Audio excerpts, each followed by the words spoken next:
మోకాళ్లలో గుజ్జును పెంచి నొప్పిని తగ్గించి సర్జరీని దూరం చేసే freedom walk. Welcome to Suman TV. నేను మీ నవీన్. వైసీపీ పతనానికి తొలి అడుగు పడిన ప్రదేశంలో అయితే ఇప్పుడు మనం ఉన్నాము. సో దీనికి సంబంధించిన పూర్తి వివరాలు ఏంటి అన్నది మా సీనియర్ జర్నలిస్ట్ విజయ్ గారు అందిస్తారు. సార్ నమస్తే అండి. నమస్తే నవీన్. సార్, వైసీపీ పతనానికి తొలి అడుగు పడింది ఇక్కడే అని చెప్పేసి తెలుస్తూ ఉంది. అది కూడా ఏంటంటే ప్రజావేదిక. సో ఈ ప్రజావేదిక కూలడంతోనే పతనం స్టార్ట్ అయింది అనుకోవచ్చు అండి? ఖచ్చితంగా. సరిగ్గా 5 ఏళ్ల కిందట అంటే వైసీపీ ప్రభుత్వం కొలువు తీరిన తర్వాత తీసుకున్నటువంటి తొలి నిర్ణయం అంటే ప్రజావేదిక.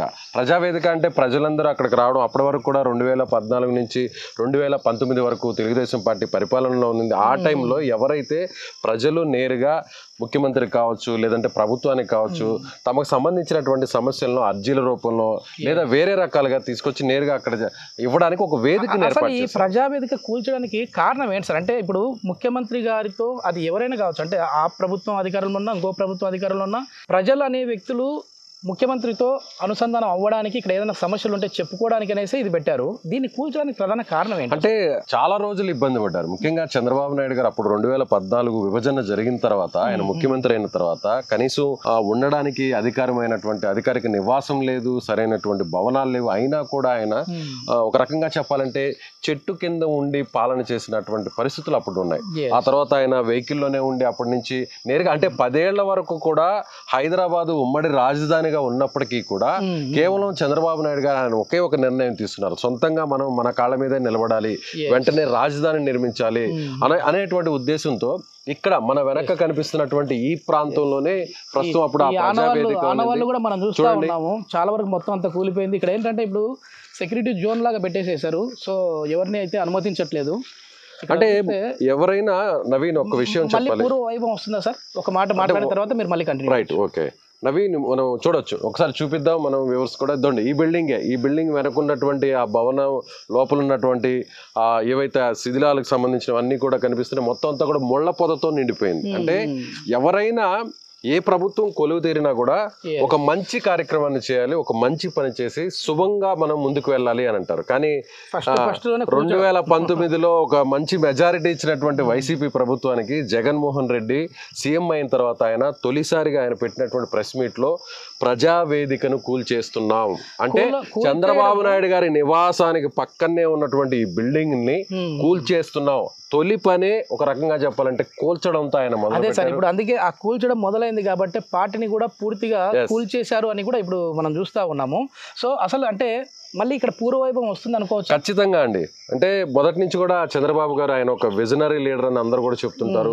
ఆయన ఎందుకంటే ఆయన నివాసానికి పక్కనే ప్రజావేదికని ఏర్పాటు చేశారు. ఎందుకంటే నేరుగా ప్రజలతో ఇంటరాక్ట్ అవడానికి, వారి సమస్యలను రోజు తెలుసుకోవడానికి ఆయన నివాసానికి పక్కనే ఇప్పుడు మనం ఇక్కడ చూడొచ్చు. చంద్రబాబు గారి నివాసం దీనికి పక్కనే వెనక వైపు ఉంటుంది. అంటే కేవలం కొన్ని మీటర్ల దూరంలోనే ప్రజావేదికను ఏర్పాటు చేశారు. ప్రజల సమస్యలను ఒక ముఖ్యమంత్రి హోదాలో ఉన్నటువంటి వ్యక్తి నేరుగా తెలుసుకునేటువంటి ప్రయత్నం చేయడం కోసమే ప్రజావేదికను ఏర్పాటు చేశారు. అంటే చంద్రబాబు గారి ఇంటి పక్కన ఉన్న ఆ ప్రజావేదిక ఉండకూడదు.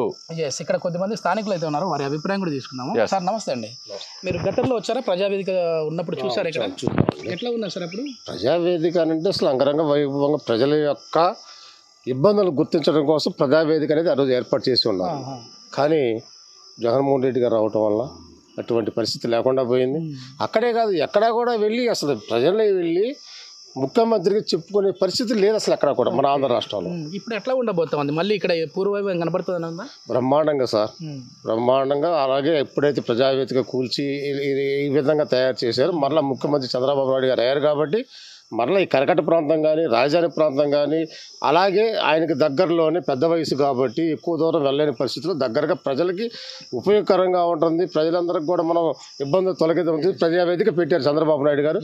మరలా అటువంటి ప్రజావేదిక పెడతారు. ప్రజల యొక్క ఇబ్బందులన్నీ గుర్తించి అందరికీ న్యాయం చేస్తారని చెప్పి ఆశిస్తున్నాం.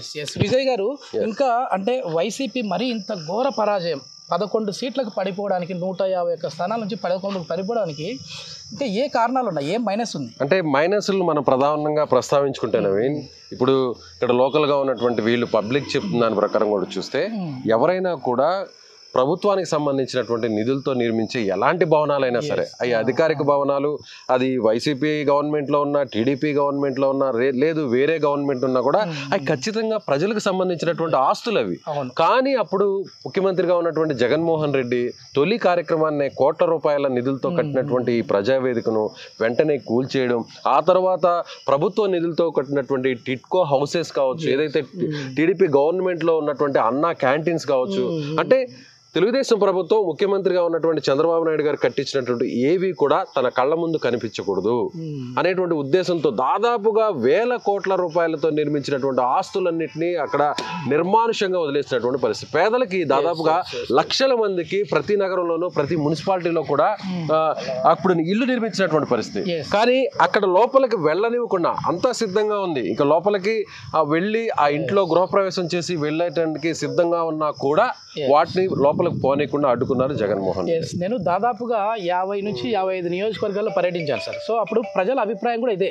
ఏం చెప్పారంటే, సార్ మీరు మాకు పథకాలు అంటున్నారు, మాకు పథకాలు ఇస్తున్నారు, బాగానే ఉంది అది. సో పథకాలు మాకు కావాలి, దాంతోపాటుగా మాకు అభివృద్ధి కూడా కావాలి కదా సార్, మా పిల్లలకు ఉద్యోగాలు కావాలి అన్నారు. సో ఏంటమ్మా మీరు పథకాలు ఇస్తూ ఉన్నారు, ఓట్లు మాకే పడతాయని అంటే వాళ్ళు కెమెరా ముందు చెప్తా ఉన్నారు, ఓకే సార్ ఈసారి మా ఓటు వైసీపీకి అన్నారు. కానీ ఒక్కసారిగా ఎట్లా ప్లేటు తిరిగి పడిందో చూడండి సార్. అంటే జనరల్గా కూడా మన ఆంధ్ర ప్రజలు ఎలాంటి వారంటే నవీన్, నేను దాదాపుగా 100 నియోజకవర్గాల వరకు తిరిగాను ఎలక్షన్ ముందు, అందరు పల్స్ కూడా తెలుసుకోగలిగాను. అందరూ ఎలా ఆలోచిస్తారంటే ఏదైనా కూడా చాలా విఘ్నులు మన ఆంధ్ర ప్రజలు. ఎంత విఘ్నులు అంటే ఒక్క ఛాన్స్ ఇవ్వండి అని ఆ రోజు జగన్మోహన్ రెడ్డి కోరారు కాబట్టి ఆ సెంటిమెంట్తో ఒకసారి అవకాశం ఇద్దాము, ప్రజల్లో ఉంటున్నాడు, ఓదార్పు యాత్రతో తిరిగాడు. అప్పుడు కాంగ్రెస్ పార్టీ అధిష్టానం కొంత మోసం చేసింది, తండ్రిని కోల్పోయాడు, కుటుంబం రోడ్డు మీదకి వచ్చింది, ఆ భార్య చెల్లి అందరూ కూడా ప్రజల్లో తిరుగుతున్నారు అనేటువంటి ఒక సెంటిమెంట్తో అంతటి మెజారిటీని ఇచ్చారు. అదే స్థాయిలో ఇక్కడ సెంటిమెంట్ కాదు, విధ్వంసం. వైసీపీ ప్రభుత్వం చేసింది విధ్వంసం.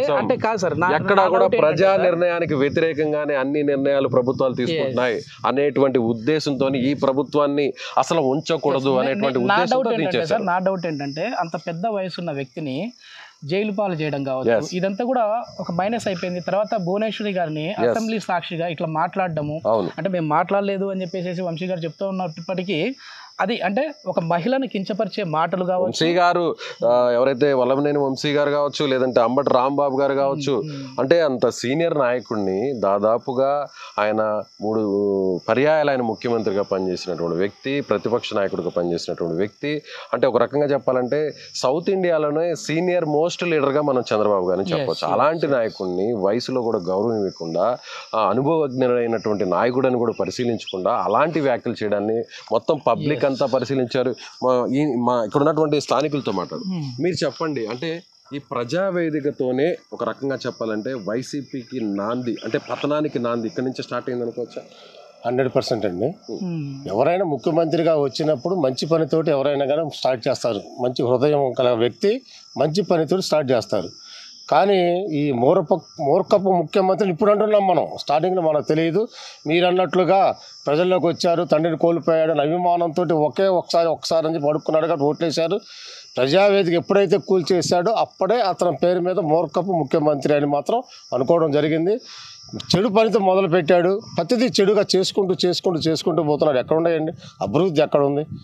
అప్పు చేసి డబ్బులు వేసాడు. 13 లక్షల కోట్ల నుంచి అప్పు చేసి ఒక కుటుంబ పెద్ద నేను నా పిల్లల్ని పోషించుకోవాలి, నేను కష్టపడాలి, పని చేయాలి, పావలా దాచిపెట్టుకోవాలి, పిల్లలకి ఇవ్వాలి. అది నేను అప్పు చేసి ఇచ్చేస్తే నా పిల్లలకు భవిష్యత్తు ఏముంది? ఇప్పుడు స్టేట్ కూడా అంతే కదా.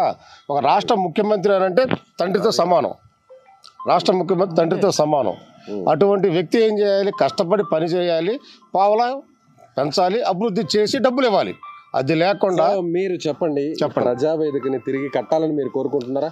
100% సార్. ప్రజావేదిక అంటే అర్థం ఏంటండి?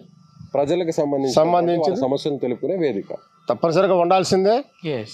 తప్పనిసరిగా చేస్తారు ముఖ్యమంత్రి గారు చంద్రబాబు గారు. మాకైతే మాత్రం నమ్మకం ఉంది, చేయాలని కూడా ఆశిస్తున్నాం. రైట్. సో నవీన్, చూశారుగా, ప్రజలందరూ కూడా ఈ కూల్చేసినటువంటి ప్రజావేదిక భవనాన్ని తిరిగి నిర్మించాలి. మరి చంద్రబాబు గారు ఇదే ప్రాంతంలో ఆయన ఉంటున్నారు కాబట్టి ఏదైతే ఉండవల్లిలో ఉన్నటువంటి కరకట్టుకు సమీపంలోనే ప్రజావేదిక ఆయన ఇంటి పక్కనే గతంలో నిర్మించారు. దాన్ని ఆ తర్వాత జగన్మోహన్ రెడ్డి కూల్చేశారు. మళ్ళీ ఇప్పుడు చంద్రబాబు గారు పంపర్ మెజారిటీతో సీఎం కాబోతున్నారు కాబట్టి మళ్ళీ ప్రజావేదిక కావాలి అనేది డిమాండ్ డిమాండ్ అయితే మాత్రం మనకి వినిపిస్తుందని చెప్పొచ్చు. చూద్దాం. రాష్ట్ర వ్యాప్తంగా కూడా అభివృద్ధి అనేది అంటే సంక్షేమము అభివృద్ధి రెండు కళ్ళ లాంటివి, ఇవి రెండు కూడా సమపాలలో వెళ్ళాలి అని చెప్పేసి చెప్తా ఉన్న వ్యక్తి కాబట్టి ముఖ్యమంత్రి గారు ఇప్పుడు అంటే ఇంకా మనం ప్రమాణ స్వీకారం అయితే ఇంకా చేయలేదు కానీ ముఖ్యమంత్రి గారే ఇంకా సో ఆ రెండు కూడా అంటే సంక్షేమం అభివృద్ధి రెండు కళ్ళలాగా పయనించాలని చెప్పేసి కోరుకుందాం. Thank you. సుమన్ టీవీలో మీ పర్సనల్ అండ్ బిజినెస్ ప్రమోషన్స్ కోసం కింది నెంబర్కి కాంటాక్ట్ చేయండి.